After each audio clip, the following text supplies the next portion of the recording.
Hello everybody, and welcome to Spotlight Sport's course on stress in sport. Today, as we move on to the second module, we will be focusing on stress. So let's get into it. Stress is a regular psychological influencer on our health and well-being. There are many different forms of stress, and given the amount of stresses that are presented to someone, it is important to understand what type of stress someone might be suffering from in general and in relation to, for example, a sports stressor.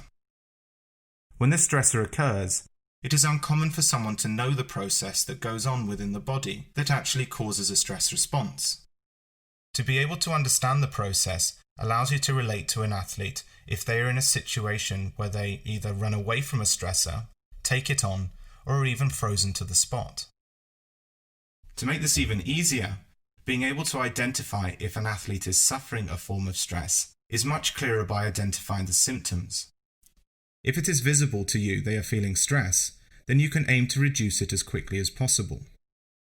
To help with this, we will break down what stress is and the different types of stress people experience. We will go into the relationship between stress and sport, the fight or flight stress response, and different stages of stress response that occur in the body when faced with a stressor to help give further understanding, before sharing some techniques that can help reduce stress levels. It is not uncommon for nearly everyone in the world to have felt stress at some point during their life. For many, we experience stress at very small levels on a daily basis, whether this is being stuck in a traffic jam on the way to work, or trying to figure out which outfit will look best for that party you are going to in the evening. Numerous people will have also experienced major negative stress during such events as losing your job, the death of a loved one, or a major accident. These events can end up having a significant domino effect on the little daily stresses which you've been used to comfortable dealing with, and this is when things start to become worrying. Using the example of losing your job, on its own, is a difficult and stressful enough situation to handle. But when that stress follows into those usually manageable daily obstacles, this threatens your perceptions of the challenges still left to accomplish, such as paying the bills, managing the daily household responsibilities, and maintaining an active social life. They instantly become almost too difficult to juggle at one time. So what is stress then? Well, simply put, stress is your body's reaction to an external cause, or a stressor. As we've put at the top of the slide, the body's biological response system is triggered to either fight the difficult or demanding scenarios, or not. Stress should only happen for a temporary amount of time, and once the situation has been resolved, the body should be able to recover and go back to its normal resting levels, as stress does not occur until the stressor is put in front of you. If high levels of stress continue to happen for long periods of time to someone though, this can become particularly damaging for the body and mind. There are many symptoms of stress, some that you do know or will have probably experienced. These include back or neck pain, feeling lightheaded or dizzy, difficulty swallowing, regular illness, or stomach problems. Or even such things as over-worrying, rapid heart rate, muscle tension, forgetfulness, or even a low sexual desire and lack of energy.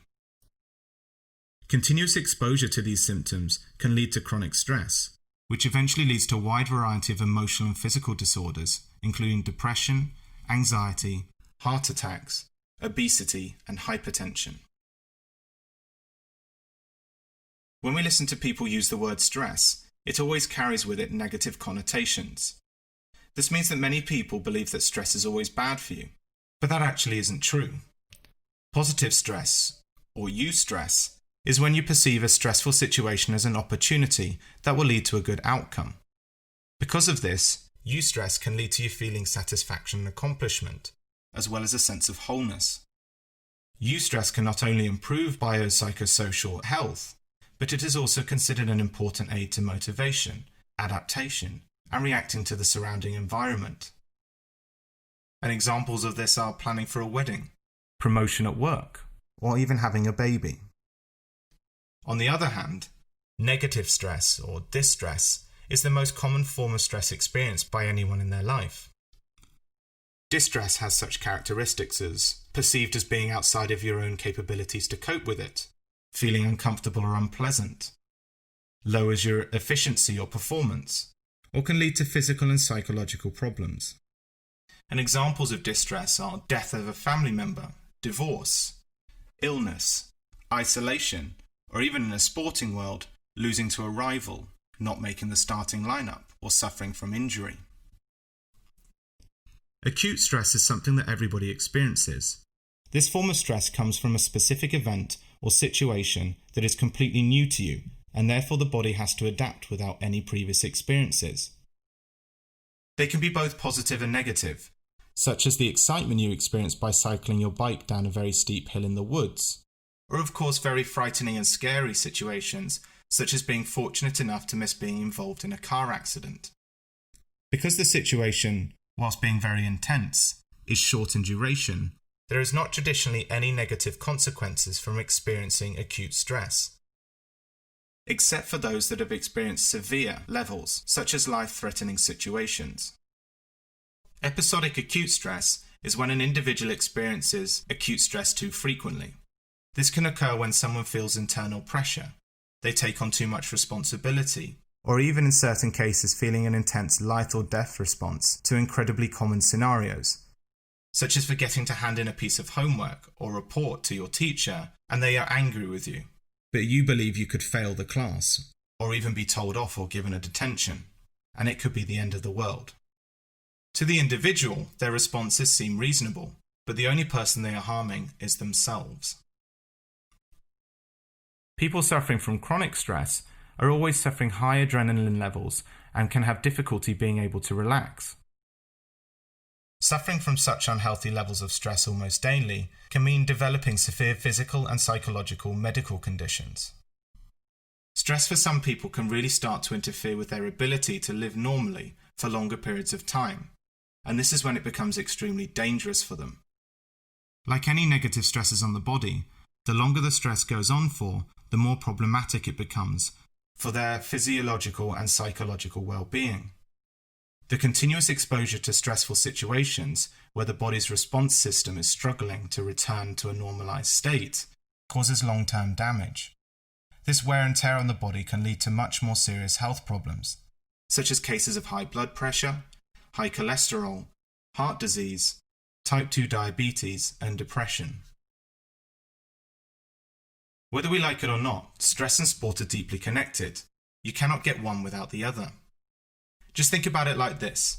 Pick any sport you want and think about different stresses being added over and over. We start out by setting goals or objectives for a team or an individual to undertake, and we then persuade and motivate them to try and achieve it. But this is obviously too easy to do, so we then begin to add regulations and set rules to make it more difficult. Take a look at a sport like tennis. The objective is to get the ball over the net.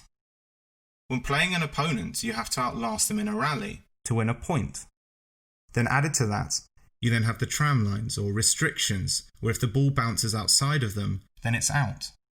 From there, you can then lose a point. And if you lose too many points, you end up losing the game. This then goes on to losing enough games to lose a set. Then losing enough sets to lose a match. And it goes on and on. To make matters even tougher, you then have to take on different opponents. But these aren't your average opponents. Leagues or seeding systems are used to then fairly match people up. Especially in a tournament scenario, if you're a lower seed, you might get matched against one of the higher seeds or tournament favourites. Then these matches can be televised and are in front of filled out crowds. And that's only talking about elite players. All of these stresses created and put together are naturally making the situation much more difficult to achieve success and increasing the chance of failure. This causes stress. This doesn't even include internal expectations, the pressure players put on themselves and the desire to achieve those objectives. Of course, all of this put together does indeed make succeeding that much better, and for those that are fans, it makes it much more entertaining to watch. But the ramifications of too much stress are debilitative to performance. The physical effects on the body can lead to poor execution of tasks, and even cause hypertension in muscles, which increases the chance of injury. When you think about it, all of these manufactured stressors that are there in sport It's kind of understandable why it is important to keep stress levels low, especially with the continual exposure to pressurized situations. In sport, when you are faced with an initial stressor, you experience a fight or flight response, which is also called the acute stress response. This is when a physiological response happens when you are presented with a challenging, demanding, or threatening situation, much like an NFL running back running straight at you.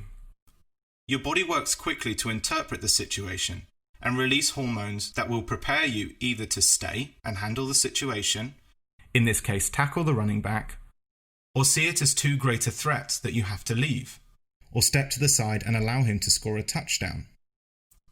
So what actually happens in the body? Well, first, your sensory input and processing have to decide whether the new situation is a threat or not. So a reaction begins in the brain in your amygdala, which perceives fear. If it is seen as a threat, like the running back coming straight at you, the amygdala activates and sends signals to the base of your brain, to the hypothalamus, which then in turn stimulates the autonomic nervous system, or the ANS. Your ANS has within it the sympathetic and parasympathetic nervous systems, with the parasympathetic nervous system causing you to literally freeze on the spot, which of course you don't want to have happen here. Or on the other side, the sympathetic nervous system, which fires your fight or flight response. In this situation though, your ANS stimulates the sympathetic nervous system, and then your body will release two stress hormones called adrenaline, which gives you that surge of energy, and cortisol, which maintains blood pressure and bodily functions. When these hormones are released very quickly from the adrenal glands, you then have the energy to fight the stressor, or tackle that running back. The hormones can cause such things as increased heart rate, rapid shallow breathing, produce sweat or become cold, and even in some cases reduce pain if it is felt. The general adaptation syndrome is commonly known as the three-stage process that best describes the physiological changes the body goes through when under stress. The syndrome in particular looks at short and long-term reactions to stress. The first stage, as we mentioned in the previous slide on the fight or flight response, is the alarm reaction stage, which focuses on the immediate bodily reactions and symptoms when first experiencing stress. This could be when an ice hockey goalkeeper has to deal with an overload of players and therefore shots on goal as one of their teammates is off the ice. Following this initial response to a stressor, the body begins to adapt and recover. This stage is called the stage of resistance. The body attempts to use previous coping mechanisms to get back to normal, including your blood pressure, hormone levels, and heart rate. For the goalkeeper, they then try to recover back to a normal state, either between shots, or during a period of rest, or even between matches, especially in the NHL calendar when they have games almost every other day. But if your body cannot repair itself and continues to stay in a stressful state, it will eventually adapt and become accustomed to living in high levels of stress, which in the long term is damaging. Your body's continuous attempts to repair itself from stress can lead to psychological and physiological fatigue. This cognitive, emotional, and physical tiredness can lead to feelings of hopelessness and therefore long-term chronic stress. This is called the stage of exhaustion. Going back to the goalkeeper case, having experienced multiple games in a row where they concede many goals or having constant attack of shots on them has left them constantly physically and psychologically fatigued.